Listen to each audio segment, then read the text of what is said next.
Breaking news, the United States strikes Iranian targets in Syria. Keeping you informed and engaged, now more than ever. This is Sekulow. We want to hear from you. Share and post your comments or call 1-800-684-3110. And now your host, Jay Sekulow. Hey everybody, welcome to the program, and we have got breaking news. It broke last night, but it's continuing today, and that is the United States carried out 2 airstrikes against facilities used by the Iran's Islamic Revolutionary Guard. Now, this wasn't just a strike on proxies. This was a strike on Iran because they utilized these 2 facilities inside Syria. So they were in eastern Syria early Friday. It's a retaliation for the recent rocket activity, which has gone against American forces in both Iraq and in Syria. The strikes were carried out by Air Force F-16s against a weapons storage facility, again, controlled by the Iranian Revolutionary Guard, as well as an ammunition storage facility. The idea here, and I think you got to put this in context with the fact that we have in the region right now 2 massive naval carrier groups. So the United States is trying to send a message here globally, but most importantly right now, Andy, regionally. Oh, that's exactly right, Jay. The U.S. has Gerald Ford. The U.S. has Dwight Eisenhower. The Eisenhower's in the Persian Gulf. The Ford is in the Eastern Mediterranean. There are a variety of destroyers and American ships there. And the statement that was made by Lloyd Austin, the Secretary of Defense, is that, look, these are strikes that are being made just because we have to defend our troops there. There are 2,500 U.S. troops in Iraq and 900 in Syria helping local counterterrorism missions against the Islamic State, and this is a retaliation against the Iranian-linked groups, as Jay said, for attacks on U.S. forces. So what they're trying to do is to cabin this to say, hey, look, this has nothing to do with what's going on between Israel and Hamas. And technically, I think that's correct.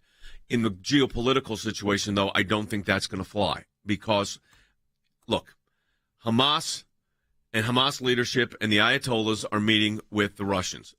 Here's a book I did a couple of years ago called Unholy Alliance. The picture on the cover is the Ayatollah with Vladimir Putin. This is the world we're living in. And this was about 6 years ago. This is the world we're living in right now. And I talked about that right now. I said it's the agenda for Iran, Russia, and jihadists for world conquest. And that's what it is. So the United States, I think, is sending a very strong and important message. And I think President Biden was right, and we should be supporting our troops as they engage in this. But make no mistake, this was and this is going to fit into the geopolitical situation and the military situation in the Middle East. Let's put it. Do we have a map of the whole area, like Syria?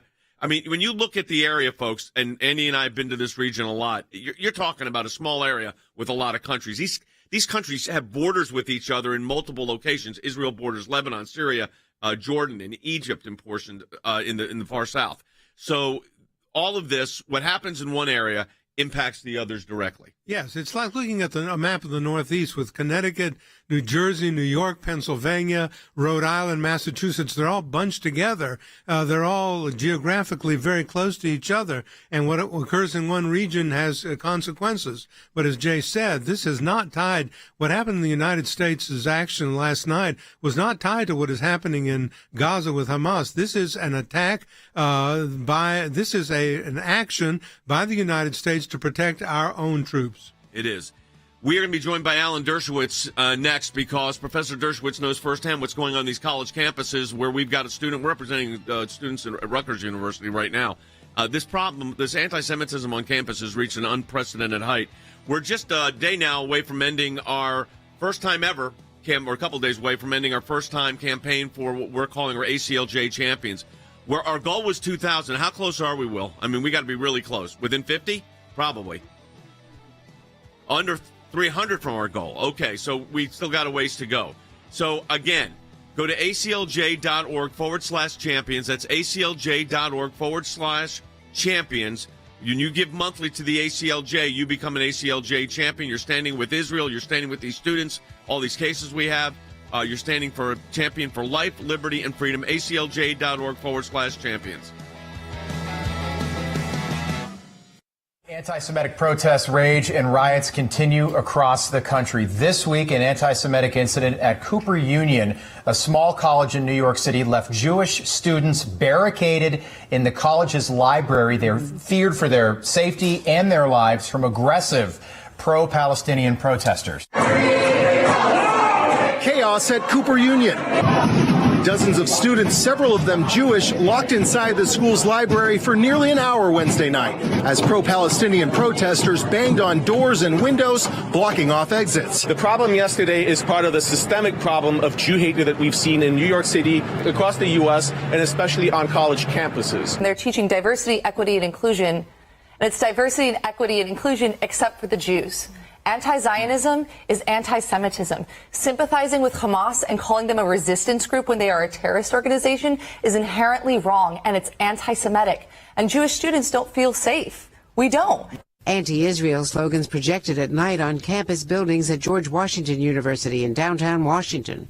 A Jewish man describes a home invasion in Los Angeles. He says the attacker was shouting this: "Free Palestine, we need to kill the Israeli people." An alarming surge in anti-Semitic incidents in the U.S. since the Hamas terror attack in Israel and Israel's airstrikes in Gaza, according to the Anti-Defamation League, up 388% over the same period last year. The day of the attacks, where there were 30 different groups at Harvard that came out praising the terrorist, they don't have a right to have Harvard University condone the activities of praising terrorists who had just murdered innocent people. And I think that's what a lot of these folks are saying, that enough is enough, and that Harvard should have spoken out strongly and unequivocally right at the beginning, and they didn't.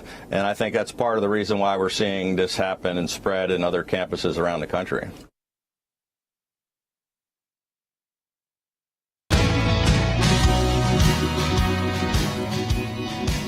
Hey, welcome back to the broadcast, everyone. We're joined by a very good friend of ours and someone I have a tremendous amount of respect and esteem for. And unfortunately, I get to call him now colleague because we handled a major case together, more than one, I should say.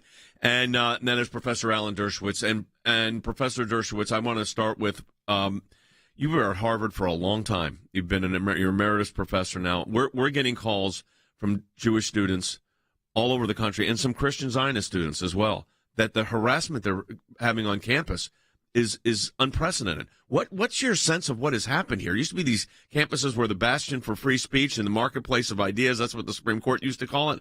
But we're in it seems like a whole different world right now. Well, they've never been a bastion of free speech. In the 1930s, at Harvard, Nazis were welcome. The school sent a delegation to a Nazi university that just fired all of its Jews. Harvard has had anti-Jewish, anti-Catholic quotas for many, many years. So obviously things have gotten much, much, much worse.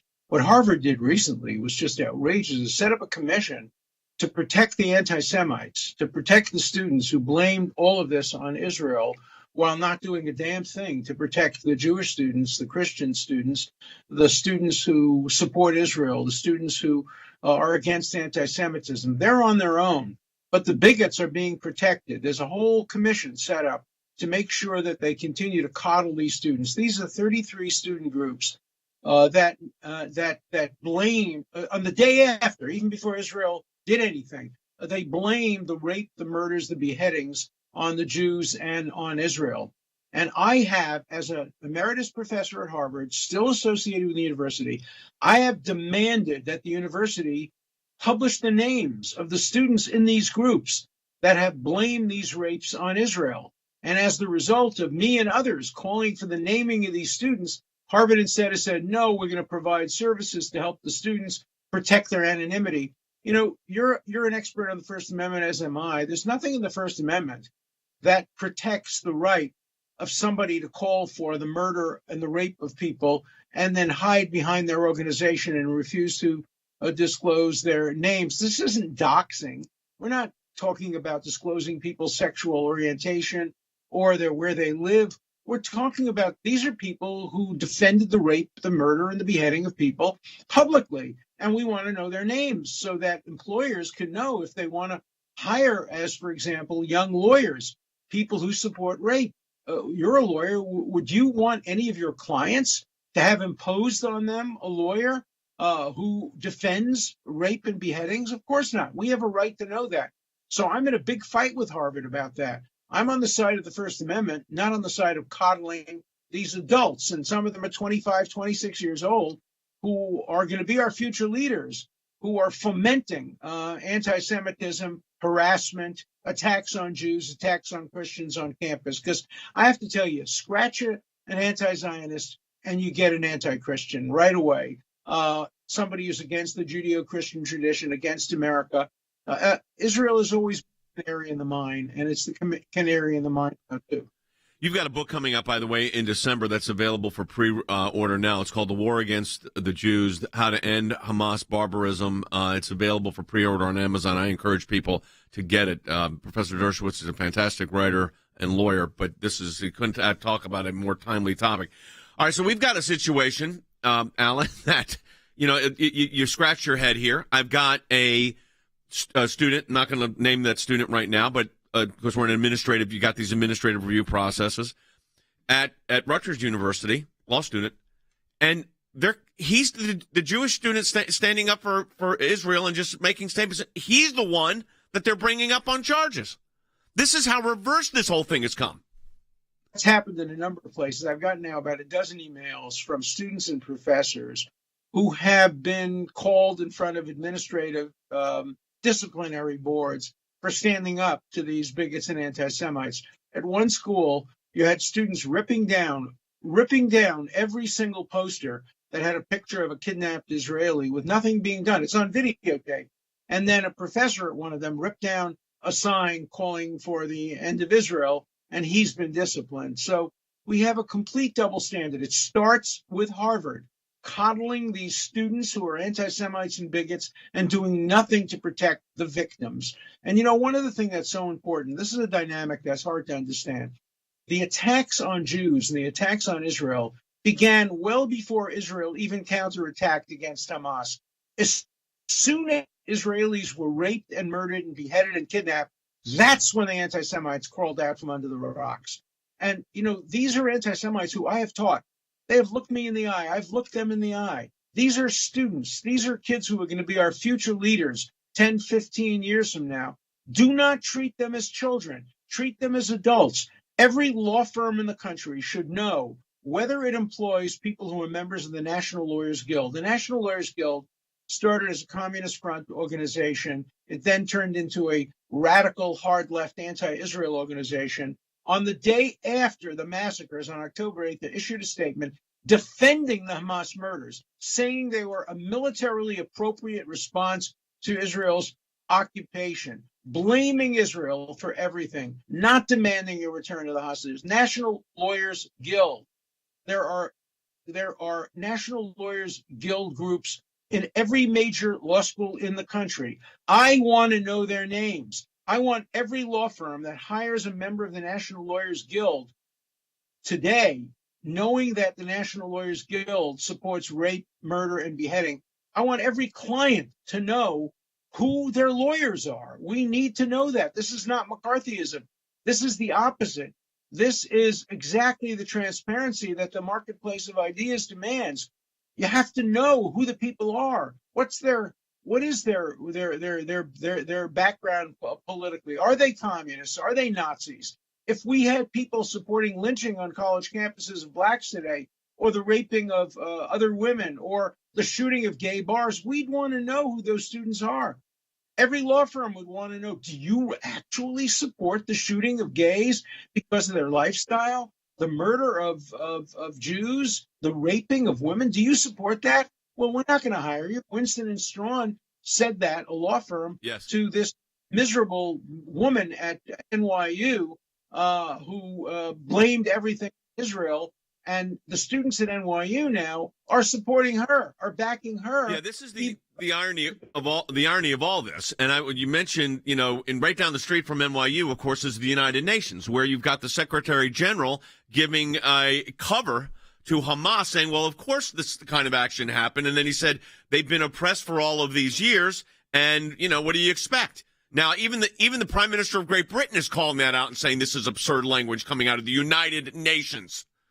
Well, I live 4 blocks away from the Secretary General of the UN on the north side, and about 10 blocks away from the UN on the South side. So I see it all and I experience it all. Look, the UN has been the Dushterma of anti-Semitism since the Soviet Union turned against Israel in 1967. Remember, the Union and the UN supported Israel's establishment in 1948. But as soon as the Soviet Union changed, American communists changed, the American left changed, and many nations around the world changed. And the UN has been part of the problem. And the Secretary General, who was regarded as being the least anti-Israel Secretary General in many years, just stepped into it. The idea that you put rapes and murders in context like this just disqualifies him. And I think his days as Secretary General are numbered. I doubt. I agree. The British are already calling for it. By the way, Professor Dershowitz's new book is going to come out on December 5th, The War Against the Jews, How to End Hamas Barbarism. It's available pre-order right now on Amazon, and I encourage people to get this book. These books that Professor Dershowitz does are very, very, I call them compact in the sense you can read them, you're done with it, and you've got an understanding of the topic. So, Alan, thanks for being with us, and thanks for being such a great voice. Oh, well, thank you for having me. I appreciate it. You've been a great voice for liberty as well. Thank you very much. Alan Dershowitz, by the way, great lawyer, too. I have to say that it's been an honor working with him. But, Andy, he points the point. I mean, the world is stacked against Israel, and we're watching right now that there is, major activity going on in Gaza right now. None of that to be a surprise. I expect we're hours or days away from a major incursion. No, once again, Professor Dershowitz has really articulated the situation that exists in the Middle East and in Israel very well, and he has spoken very eloquently and strongly and powerfully regarding this idea that there is an undercore of anti-Semitism that lies there, and strike a Zionist and you'll find an anti-Zionist and you're going to find an anti-Semite, I think is what he said, Jay. And I think he's absolutely correct on that. And another thing I just want to emphasize is that this is not just an attack on Israel. It's an attack also on Christianity. It's exactly right. 238 members is what we need. 238 people to become ACLJ champions. We reach our stretch goal. I got the exact number. And those are people that donate each and every month to the ACLJ. You'll, of course, be standing with Israel, standing with those whistleblowers we're representing, standing for election integrity that we've got lawyers out litigating right now. So, again, starting Monday in court, go and become a part of an ACLJ champion program. You go to aclj.org/champions. You're standing with Israel, standing on all of our issues. You're a champion for life, liberty, and freedom. What it means is you're just committed to making a donation each and every month. And we're going to get to that 2,000 goal. And in a year, by the way, from now, I want to say we're at 30,000. We're at about 17,000 now, so it's growing. aclj.org/champions. A lot more coming up.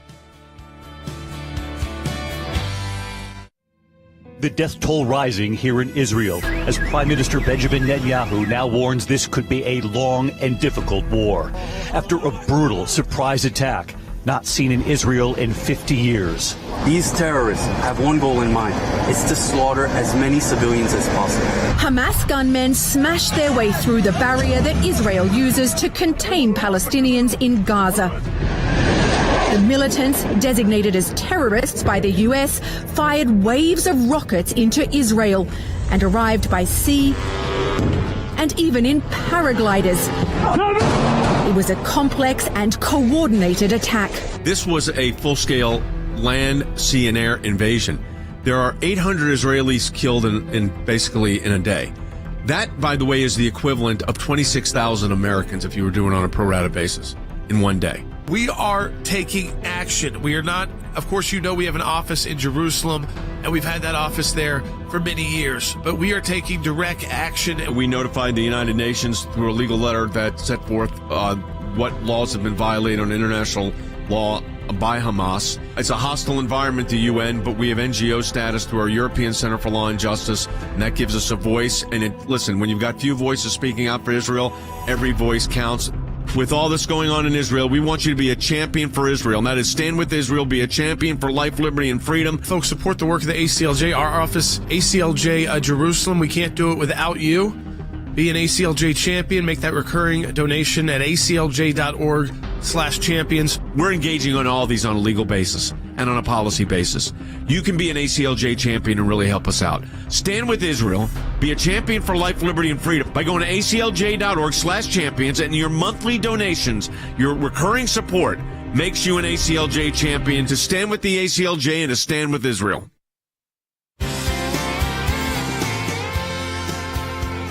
Hey, welcome back to the broadcast. And we are taking your calls, 1-800-684-3110. Get your reaction to President Biden ordering a strike in Syria and in Iraq against directly against the Iranian Revolutionary Guard. I mean, this wasn't a proxy shot. This was a direct shot. I'm glad he did it. I think we have to be sending a message, and I appreciate our military and our pilots that were able to successfully execute this mission. I'm sure there's more coming because that's just the nature of what these things are. But again, your reaction to that at 1-800-684-3110.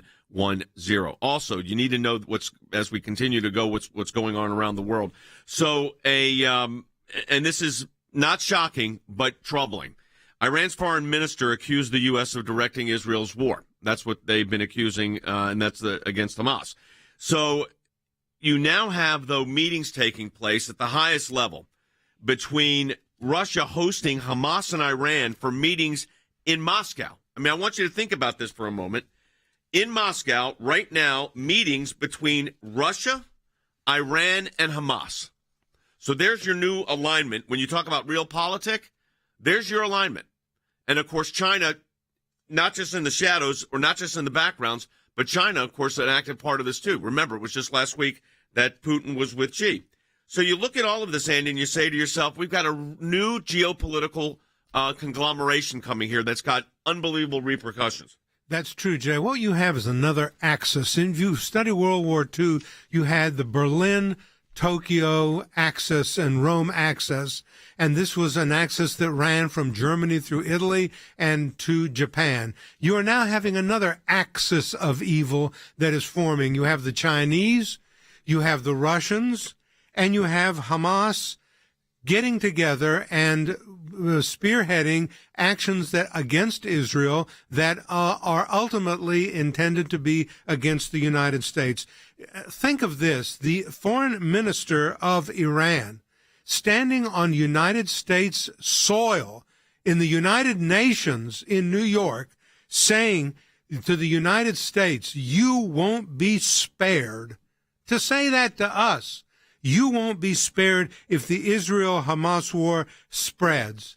What kind of an incitement is that for him to be making to us in the United States? And I want to see a reaction from the President of the United States to something like that is more than just words. I want to see actions taken when the Iranian foreign minister can stand on U.S. soil and make that kind of a threat. But there's more to there's even more to it than that, Andy. And what you got is, so a pair of delegations from Iran and from Hamas came to Moscow, where Russian Foreign Minister Sergei Lavrov's team met with Israel's enemies, and which are the U.S. enemies as well, as the war in Gaza threatens to expand. The talks focused on the, quote, recent Israeli aggression on the Gaza Strip and the strategies to halt Israeli crimes, which are backed by the U.S. and many Western nations. This is according to a Hamas statement on Telegram, which is a device, a platform they utilize. Then it says Russian officials confirmed the visit, saying the meeting with Hamas was focused on the continuation of the Russian course towards the release of foreign hostages present in the Gaza Strip. So they used the guise of the discussions of getting the hostages out, which Qatar is supposed to be negotiating, by the way. All of this, you got to understand what's going on here. These moving parts are dangerous players, and these dangerous players have dangerous ramifications. And I think President Biden was correct in taking the action he took yesterday. That is the strikes against those Iranian direct targets. These were not proxies. These were Iranian targets by the Iranian Revolutionary Guard, and that is an elite army. Don't kid yourself. And I think the president was right, and our military executed it flawlessly. We're taking your phone calls to get reactions to this on all the topics we talked about today at 1-800-684-3110. Diane's calling from Nevada on line 1, a question about the students that are being harassed around the country. Diane, go ahead. Yeah, Jay, I'm 70 years old, so I grew up in the 60s. I know about protests, and I know about protests on college campuses. And I don't know if any of the students who have been contacting you but have been injured or harassed or touched or anything. And if they have, and these ones that unfortunately had to barricade themselves with, protesters pounding against the glass, Cooper Union College, correct. They had to go into a safe room. Right. I mean, have any of them been arrested? Not a soul. There's been no arrests. There have been no attempts to even issue a statement of condemnation against these students. The Jewish students are the ones contacting us. They're the ones getting the administrative reviews within the college campuses. No, Diane, it's upside down. And listen, I'm not that far behind you in age. I remember the 60s and 70s, too, because I was born in 56. So I when I was in college, this was going on in high school as well. But here's the problem. We live in a very different world. We live in a social media world. We live in a world where communication is just handled on a different level. But you put all of this together, who would have thought that students would be coming out supporting a group that's beheading women, children, and elderly in their homes? Hamas, a terrorist organization that even the European Union, with the assistance of our ACLJ, European Center for Law and Justice in Strasbourg, France, putting that out and getting that resolved. Who would have thought it would reach this kind of situation? So there you have it. We're taking your calls at 1-800-684-3110, whether it's on the military strike, whether it's the student situation, or any of the topics that we're talking about. Again, 1-800-684-3110. Let's go ahead and get Mark from Oregon on line 2. Hi, Mark. Howdy. Hi. Thank you, guys. Sure. So I guess I don't realize we can initiate a strike on foreign soil without declaring war, or did we declare war? No, you don't have to declare war for a military strike. Proactive, the president has the authority to protect our troops, and that's what this was. So, in other words, if you have a declaration of war, yes, you get a declaration of war, but the president is, under the Constitution, the commander-in-chief. So he can initiate military action taken to take out an enemy of the United States when that enemy has already caused harm on the United States, which is why the predicate to the attack, the airstrikes, were the attacks on U.S. military that has left many, I think 24 U.S. soldiers injured. So, of course, the president doesn't have to wait for an act of Congress, Andy, to get that done. No, the president has the absolute right to do that in defense of American service personnel overseas, and that's exactly what he did in this case, and I think that was a correct move. I think he protected us the way he should have done, and I hope he continues to take that kind of action with respect to the Hamas and the Iranian-backed organizations that are attacking our personnel in the Middle East. I think that's exactly correct. All right, we're going to take your phone calls in the second half hour of the broadcast. So Robert and Stephen and others that are on the line, 1-800-684-3110. Stay on the line. We're going to get to you in the next half hour. Again, 1-800-684-3110. We started the day needing 238 new champions for our goal of 2,000. What is an ACLJ champion? These are individuals. There are started the year this month with 15,000 ACLJ champions. These are people that stand with the ACLJ each and every month with recurring donations. However, we decided and we really felt like we needed to double that. And that's a big goal. So you need to add about 1,500 a month or so to do that over the course of a year. We also know there are going to be months when we can't even talk about it because other things are going to be happening. But we did a stretch goal this month, and that stretch goal was to get to 2,000. We started the day with 238 short of our goal. We are down to 226 short of our goal. So what I want to encourage you, when we go to the break, go to aclj.org/champions and become an ACLJ champion. You're going to stand with Israel. You're going to stand with the whistleblowers we represent. You're going to stand for election integrity, religious freedom, First Amendment. We've got a lot to stand for, and we are standing strong. But become a champion for the ACLJ. Again, aclj.org/champions. aclj.org/champions. Any amount you donate, make it a monthly gift, and you become an ACLJ champion. Like I said, we are 226 away. I'm hoping that by the time we end the program, we're under 220 away. So during the break, go to aclj.org/champions. We'll be back with more, including your phone calls at 1-800-684-3110 in a moment.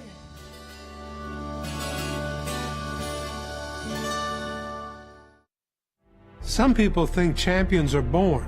That it's a title that requires something only a handful can ever possess. But being a champion only requires a decision. Choosing what is right. Even when the loudest voices in the room say it's wrong or that it can't be done. And then following it through, no matter the cost. It can be a difficult stand. But it's one any of us can make, including you. Including you. Including you. Including you. You can change things. You can make a difference. You can be a champion. We can't do what we do without you. By becoming a monthly donor, you can become a champion of life. A champion of liberty, a champion of freedom. Please join us. Please join us. Please join us. Become an ACLJ champion today.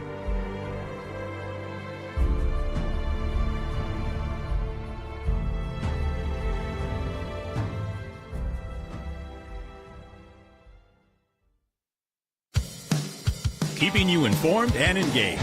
Now more than ever. This is Sekulow. And now your host, Jay Sekulow.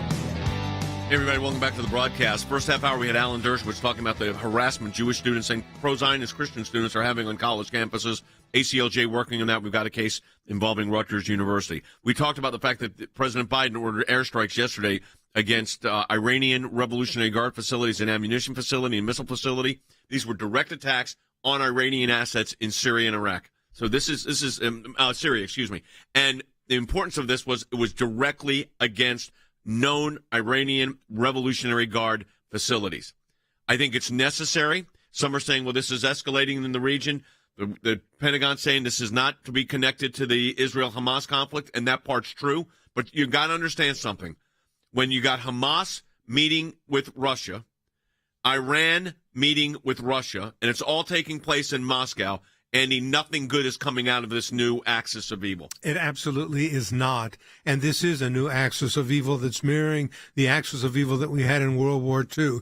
Now, Moscow, ever ready to take a position against the United States, ever ready to do anything that undermines American interests, including our liaison, our close ties with Israel in the Middle East, is now saying, come to Moscow and let's sit down together and figure out what we can do. But you mentioned that at the UN, the Iranian foreign minister made horrific statements. Yes. Take a listen to this one. I say frankly to the American statesmen who are now managing the genocide in Palestine that we do not welcome to expansion of the war in the region. But I warn, if the genocide in Gaza continues, they will not be spared from this fire. I'm telling you,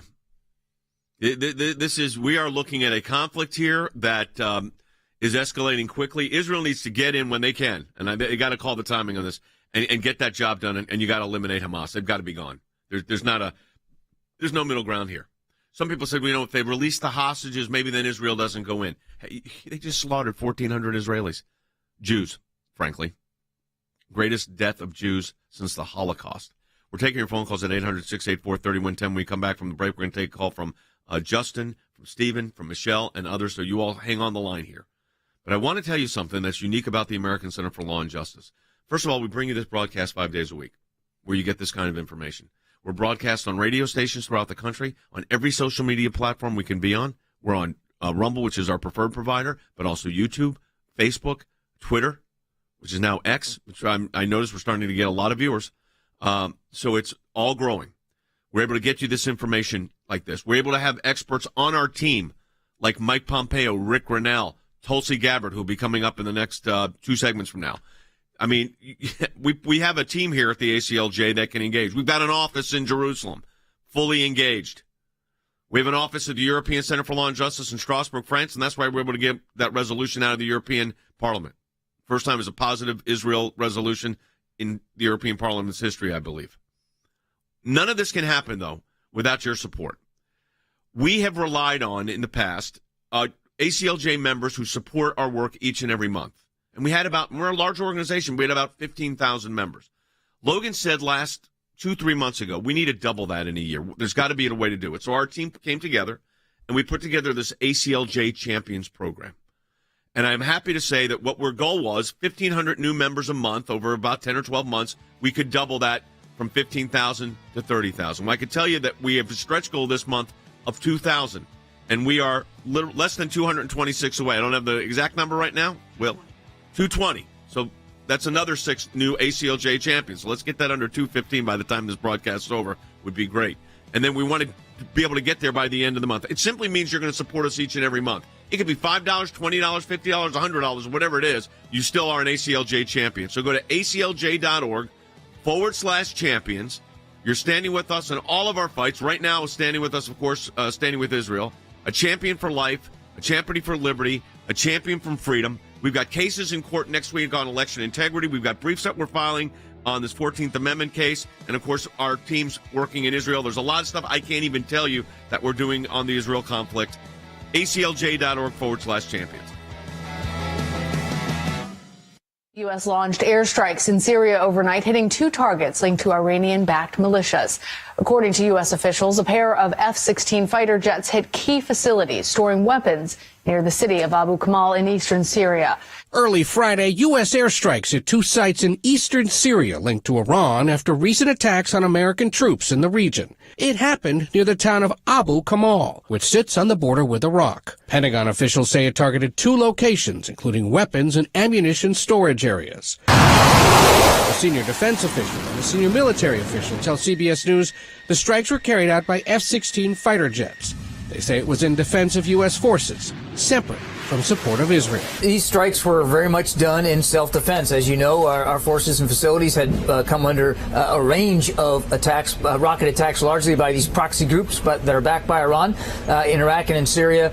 These strikes were in self-defense for our ability to protect ourselves and our troops. I mean, they went right at targets that were tied to the Iranian Revolutionary Guard Corps, the IRGC, that is resourcing, funding, training, and making capable all these proxy groups.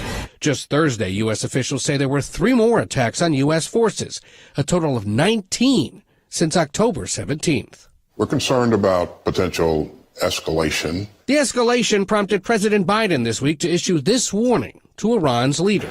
My warning to the Ayatollah was that if they continue to move against those troops, we will respond, and he should be prepared. Defense Secretary Lloyd Austin says Mr. Biden directed the narrowly tailored strikes in self-defense. Well, my question is, why did we take so long? Because they respond to force and force alone. So I'm glad to see we're doing this. I'm glad to see we're taking up for our troops. Just another reminder that you have many fronts in this conflict right now and many players with real dangers.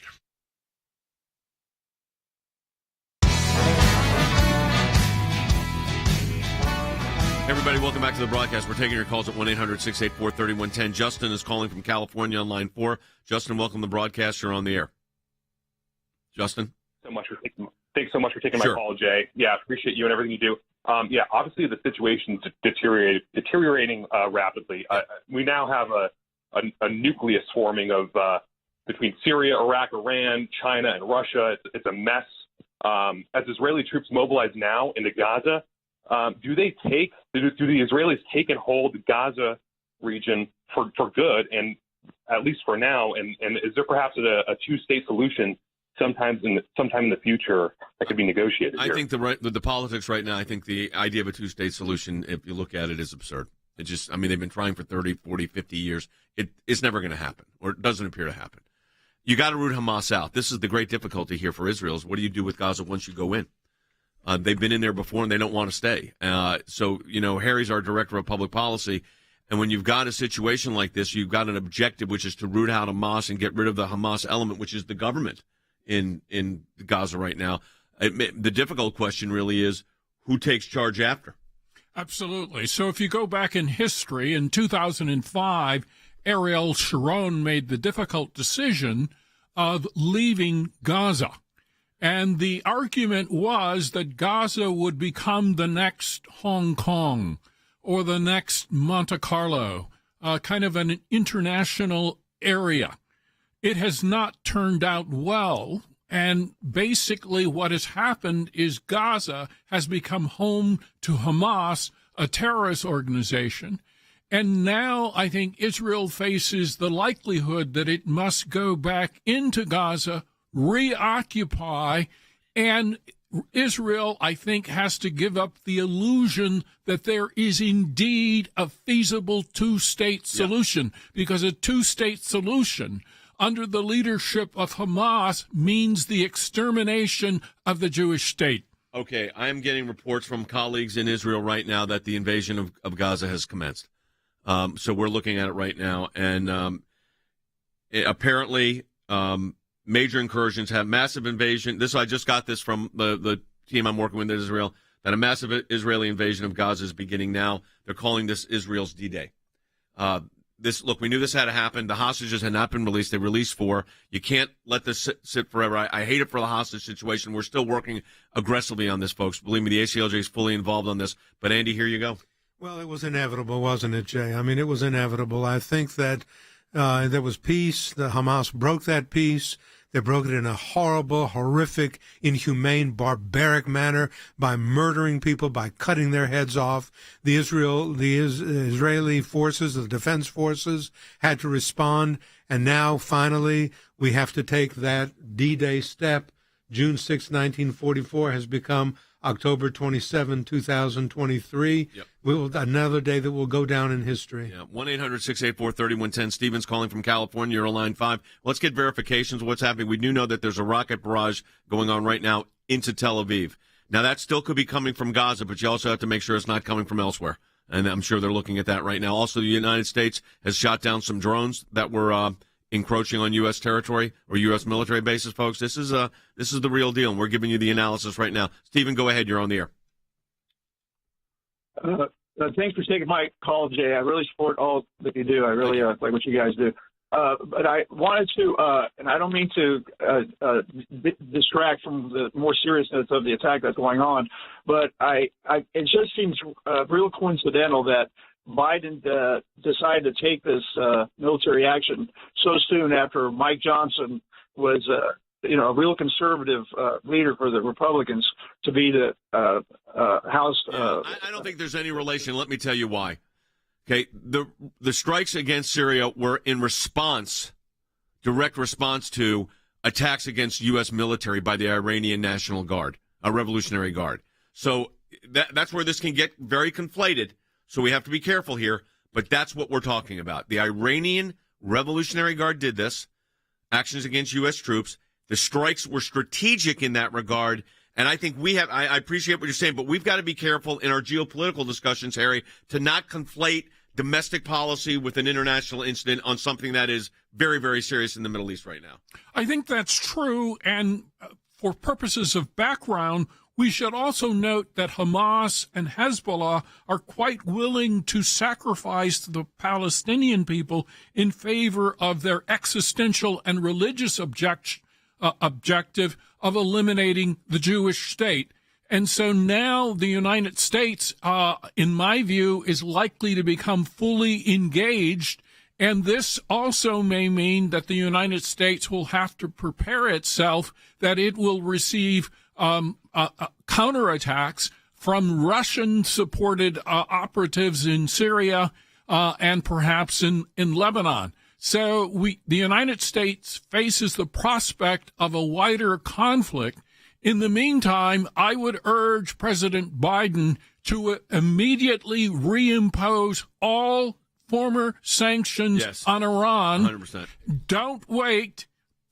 Make sure that they pay an economic price and make sure that that price is going to be paid for the foreseeable future. Okay, here's another issue with that, and I totally agree, and that is the airstrikes that are going on by Israel into Gaza right now are significant. I'm getting the reports coming from my colleagues.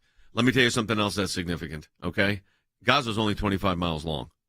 So all of this conflict is taken over. Just think about how that's like going from one little city in some place to another city in some place. It's not a lot of territory. We are taking your calls at 800-684-3110. Let's go to Michelle in California on line 3. Hi, Jay. Thank you for taking my call. I'm kind of nervous because I'm a first-time caller. But I just wanted to let you know that Biden was elected because he is a nincompoop. He cannot know his left from his right. He's an extension. Actually, he's a puppet, and Obama is the one who's running the show behind the scenes. Well, it's the same, Michelle, it's the same people that were in the Obama administration have now been elevated to more senior positions inside the Biden administration. Yeah, that part's correct. Look, I think right now you got, I think we've got ourselves in a mess. The country's in a mess. I mean, Middle East is a mess. Ukraine and Russia is a mess, and that is policy decisions have an impact. Well, we had the Abraham Winston Churchill. We had the Abraham Accords, Jay, didn't we, under President Trump? We had peace in the Middle East under President Trump. I have to say that. We were oil independent. An egg didn't cost $1. And now we've got war in the Middle East and Israel in having to defend itself. And let's keep that in mind. To defend itself is having to invade Gaza to repulse the attacks that Hamas has leveled against it. I'm dealing with lawyers in Israel on a daily basis with regular phone calls in the evening our time and in the morning. I was on a call this morning. One of my colleagues just said, the one that just said, this is Israel's D-Day, but this is what they're concerned with, folks. Soon, this is what he wrote, soon news outlets will be filled with condensations, half-truths, and fake news. Please activate your media and government relations streams and let's make every effort to give Israel the space it needs to get the job done. And you got to emphasize that Israel's not at war with Palestinians. It's a war against Hamas. Destroying Hamas is the only chance for a long-term peace in the region. Hamas are not, and by the way, and Al Jazeera, you're going to start seeing news reports out of Al Jazeera. Harry, these are not credible sources. I think that's correct, but also listeners should keep in mind that Hamas is prepared right here, right now, to sacrifice the Palestinian people for their long-term objective. And so from the perspective of Hamas, Palestinian casualties are actually good news, sadly. And so I think, yes, we need to be prepared for the public relations war, which is ongoing and which has been ongoing since October the 7th. Keep in mind, there are individuals in the United States who are blaming Israel for the murders, the rapes, and the barbarity that occurred on October the 7th at the hands of Hamas supporters. Folks, we're taking your calls when we come back from the break at 1-800-684-3110. And we're going to leave phone lines open for the last segment, which we normally don't do, but we are going to do that today. So 1-800-684-3110. This is about to be a major conflict. I mean, it's already been a major conflict, but it's going to increase drastically, folks. So be praying for our leaders, including the president, our Secretary of Defense. Pray for the leadership in Israel from all of the different parties. Pray for those soldiers, both the U.S. soldiers and the Israeli soldiers that are now on the front lines of this. Pray for our Navy who's in the region. There's a lot to be praying for. All right, I also want to let you know we'll take calls, 800-684-3110. So Joanne, Anthony, and others, hang on the line here. I'm going to get you in the next segment. 1-800-684-3110 if you want to talk to us on air. Let me encourage you to do something. We are less than, I'm sure, 226 away, probably under 220 away. From reaching our goal for our ACLJ champions. These are people that are standing with the ACLJ each and every month. Right now, standing with Israel is paramount. But we've got lawyers in election integrity cases next week in Colorado. We are handling issues at the United Nations. We were in the European Parliament this last week. I will tell you, I may have a delegation in our Washington office is fully engaged right now on an Israel matter, including the hostages. There's a lot going on. Become an ACLJ champion, which means you're donating each and every month. ACLJ.org/champions. That's ACLJ.org/champions. We're keeping the phone lines open for this next segment, 1-800-684-3110. First of all, if you donate any amount ever, we appreciate that so much. But if you're a monthly donor, we want to acknowledge you as an ACLJ champion. You're a champion of life, of liberty, and of freedom. And I just want to take a moment to thank you and personally recognize the important role that you play in the ACLJ. We have 15,000 of you right now, which is fantastic. I want to double that in the next year. So we want to get that to 30,000, and we believe we could do it. And we're going to do it day by day. You know, we're handling the most complex litigation you can imagine. Stuff we never even thought that would be litigated is now being litigated, and we're doing that.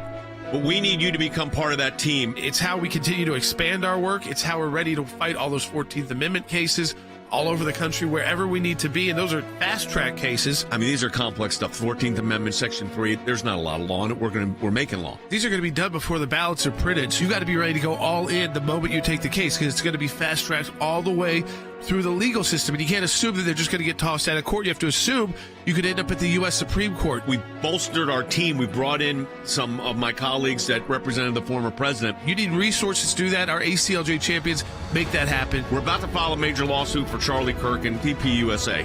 We're representing those whistleblowers on Capitol Hill. File the brief in the Supreme Court on the abortion cases, religious liberty cases in the United States and around the globe, defending Israel at international tribunals, and defending persecuted Christians in places like Pakistan and Iran. Our cases take months, sometimes years, and that's why your sustaining monthly donations are crucial. So we need you to become an ACLJ champion today. Go to aclj.org/champions. Become a recurring donor at whatever amount you're comfortable with at aclj.org/champions. So go to aclj.org/champions, and you could join this elite group of our ACLJ donors who stand with us each and every month.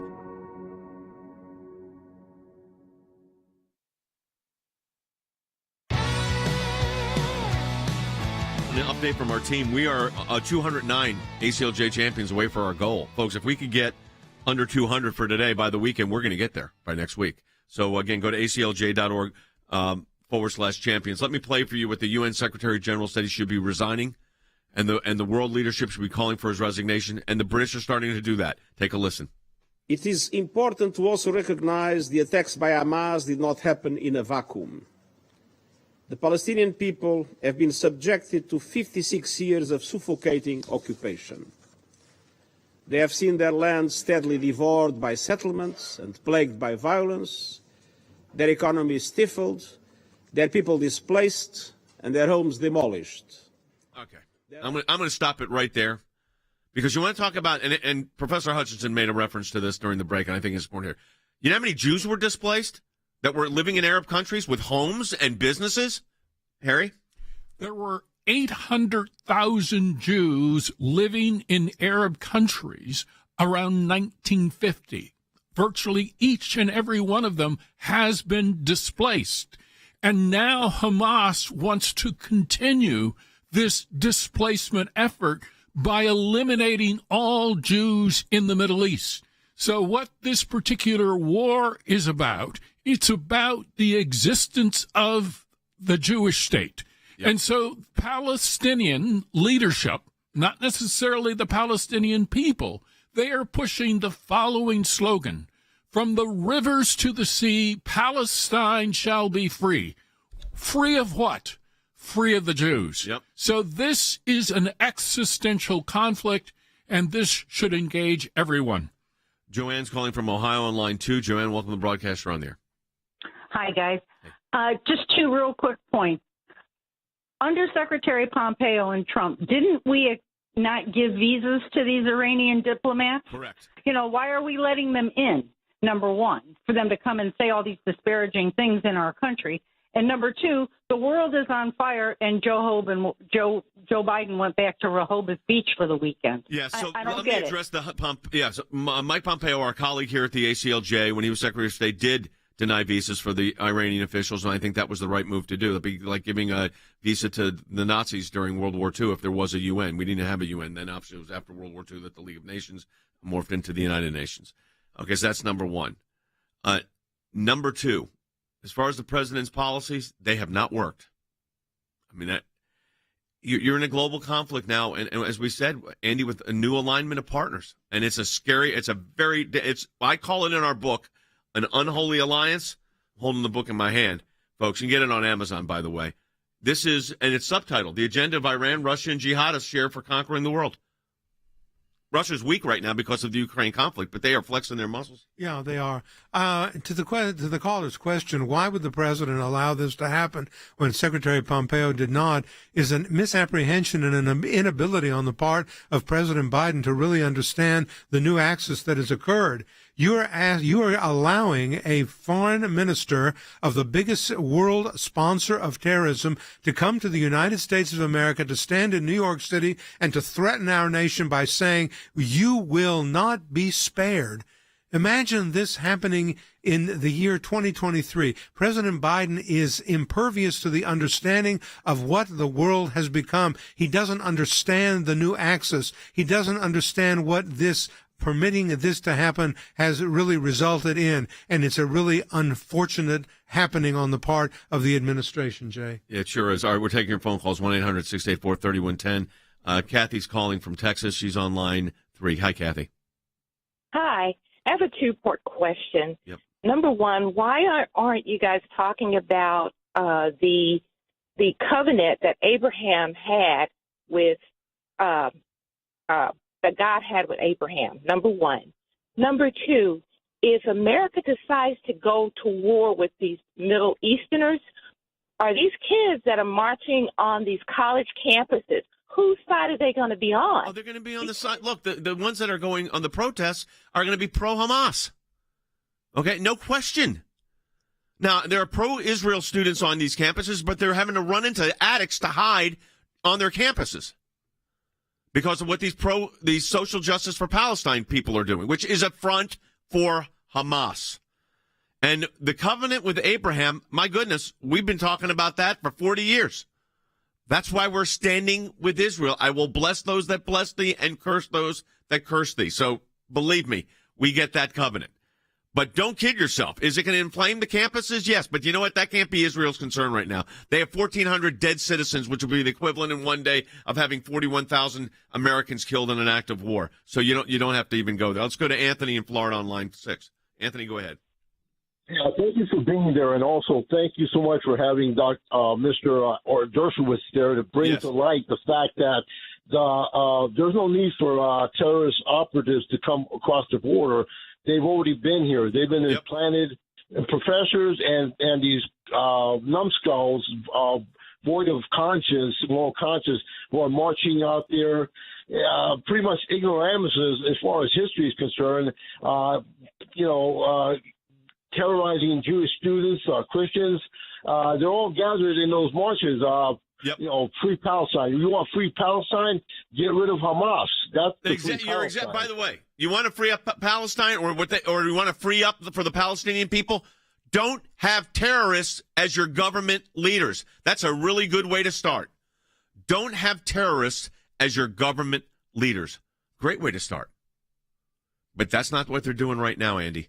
Right now, Israel's got one job to do: clear Hamas out of the northern portion of Gaza. And I think we have to understand that it is the Gazans and the people of Gaza who chose Hamas as their government. Am I wrong? Yeah, we're not fighting the Palestinians, though, because they stole there was no real election. But it's 300,000 strong is what the pro-Hamas forces are in Gaza. There's 2 million people, so 1.7 million people would like Hamas gone. Israel's going to make sure that happens. Oh, Israel will make sure that happens. There's no doubt in my mind. Israel had a huge intelligence failure. That's why they're being cautious, I think, Harry, in going into these regions. They had a huge intelligence failure. They did, and certainly they were very, very slow in reacting to the fact that their border had been penetrated.